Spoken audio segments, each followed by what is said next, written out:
Hi అండి, welcome back to my channel అండి. ఈరోజు వచ్చేసి మిగిలిపోయిన ఇడ్లీలని ఒక చిన్న స్నాక్ లాగా రెడీ చేసుకోవటం అండి. ఇది చాలా టేస్టీగా ఉంటుందండి. ఇది ఎలా ప్రిపేర్ చేయాలో చూద్దామండి. ముందుగా ఇట్లా మిగిలిపోయిన ఇడ్లీని వీటన్నిటిని ఇట్లా మెదుపుకోవాలండి.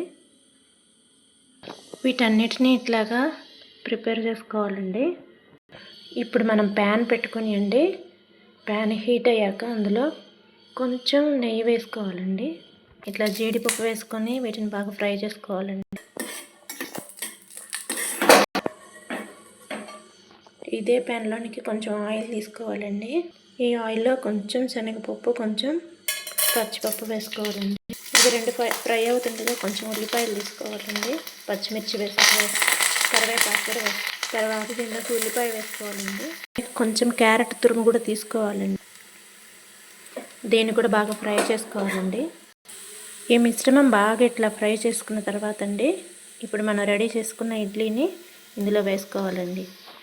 ఇలా వేసుకున్న తర్వాత దీనిలో కొంచెం పసుపు వేసుకోవాలండి. తగినంత సాల్ట్ కూడా వేసుకోవాలండి. దీన్ని ఇలా బాగా కలుపుకున్న తర్వాత చేసి పెట్టుకున్న జీడిపప్పు ఇందులో వేసుకోవాలండి. ఇంతేనండి, చాలా సింపుల్ అండి. ఓన్లీ 5 minutes సరిపోతుందండి. టేస్ట్ కూడా చాలా బాగుంటుందండి. ఇదండి ఫైనల్గా మనం ప్రిపేర్ చేసిన ఐటమ్ అండి.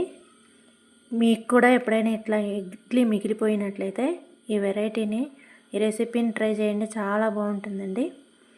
ఓన్లీ 5 minutesలోనే అయిపోతుందండి.